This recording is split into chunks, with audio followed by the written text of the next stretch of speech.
And they were roommates. Oh my god, they were roommates. It's Season 1, Episode 3 of Pluribus, entitled Grenade. Let's dive in. This episode's cold open gets literal. We are in an ice hotel, years before the joining took place. And if the countdown wasn't enough for you, the camera also emphasizes these anti-parallel lines on the floor. The world has yet to conform. Helen is having the time of her life in this icy hotel. She loves an experience. Meanwhile, Carol complains.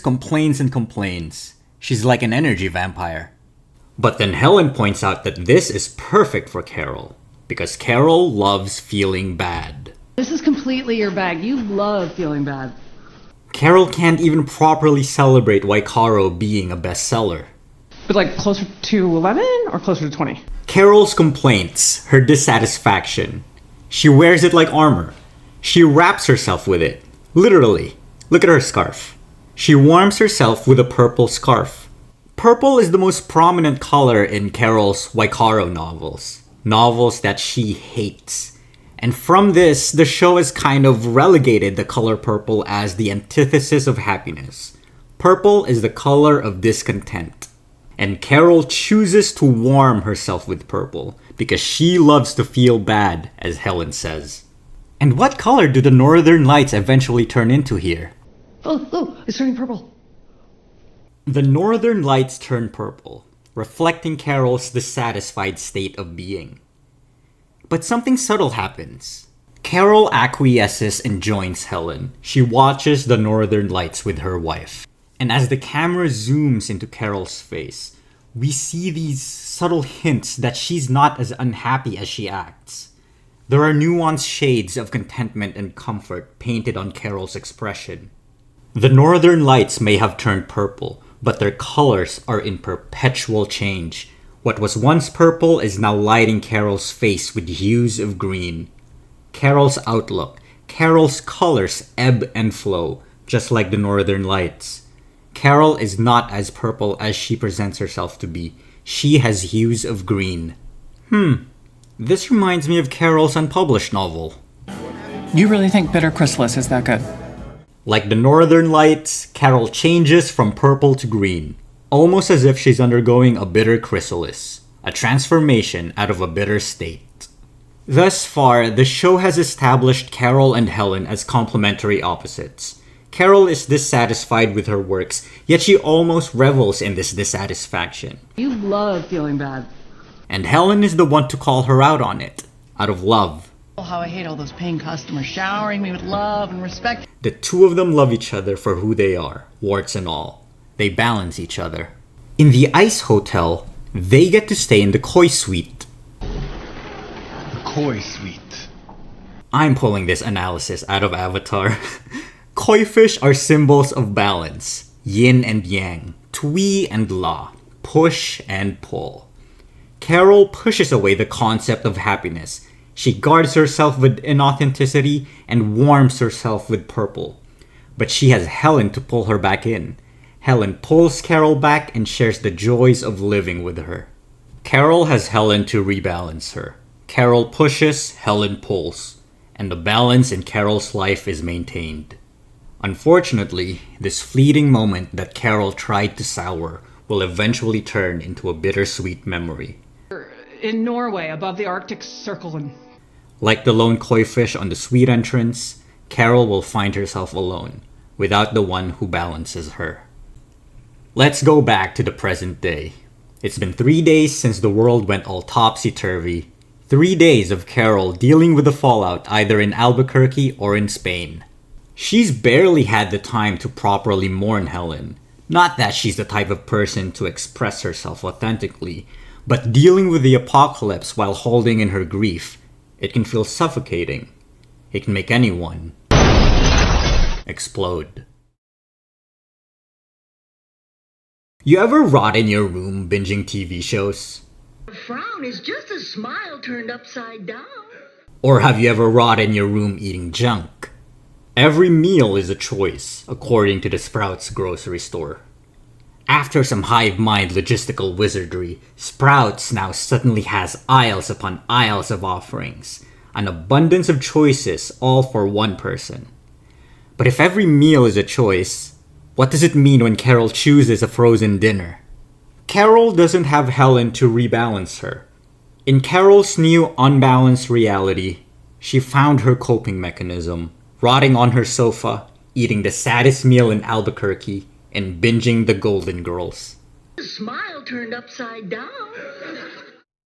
Beyond the nudge nudge wink wink lines from the episode that she's watching, Carol's TV binge is how she maintains some semblance of the past when the future comes barging its way in.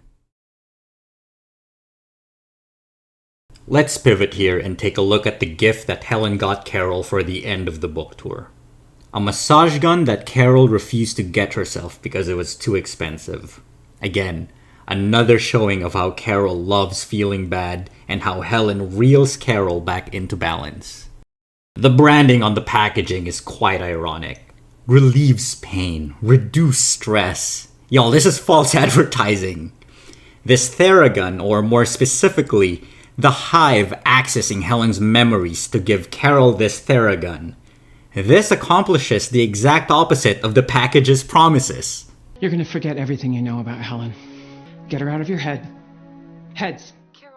Carol feels protective of Helen's memories. She feels that the hive mind is tarnishing the memory of her wife. I told you Helen was off limits.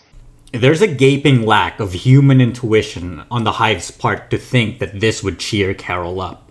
And this poses a question that the show tackles through Carol's grief. Carol is alone, unbalanced, and teetering heavily into her misery-prone ways. She is at her lowest point without Helen. Welcoming the hive mind with open arms would ease all of her pains. But the hive mind has displayed this uncanny behavior that suggests that they are missing parts of what it means to be human. Something got lost when every human experience coalesced into one. So the show asks us, is it worth embracing this change? To give yourself over to absolute happiness, knowing that once you embrace it, the grief that shaped you to make this decision will no longer exist. In other words, what does it mean to move on if the slate gets wiped clean? Later on, Carol sarcastically tells the hive that a hand grenade would make her happy. And once again, the hive's absence of humanness rears its head in. They comply with Carol's sarcastic request. Zosha delivers the hand grenade, and Carol invites her in for a drink, bringing the titular hand grenade into her home. I think the grenade represents Carol's power in two ways. Firstly, it mirrors how Carol keeps her emotions at bay. It is a vessel that contains Carol's emotions. Carol lives inauthentically, publishing works that she actively dislikes, to fans that she's equally repelled by.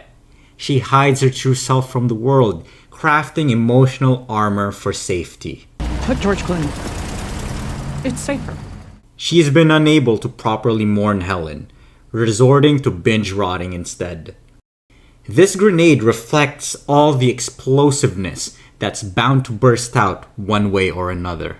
And second, the grenade represents the power she has over the collective. She realizes that the hive will comply with almost anything she asks of them. Tanks, bazookas, nukes, they're all on the table. Carol realizes the power that she has, and this is a key strategic weakness that she will exploit. All the episodes thus far point towards Carol's alcoholism. Her car is equipped with a breathalyzer. She drinks herself to sleep. She uses vodka to take her meds. You know, this wasn't always the case. In the cold open, Helen actually urges Carol to drink with her. Now come over here, have some brandy. It's so good. Carol didn't immediately rush towards the hotel minibar. But now, in her lesser life, alcoholism plagues her. When Zosha and Carol quote-unquote socialize, anyways, when they drink together, Zosha discusses water and alcohol. And she mentions the water of life. Aqua vitae, literally water of life. Water being analogous to life is not a new concept. In the previous episode, water represented the new life offered by the hive, the collective baptismal water that Carol rejects. In this episode, water represents a better life. When taking her medication, Carol pours out the water, and she opts to use vodka instead.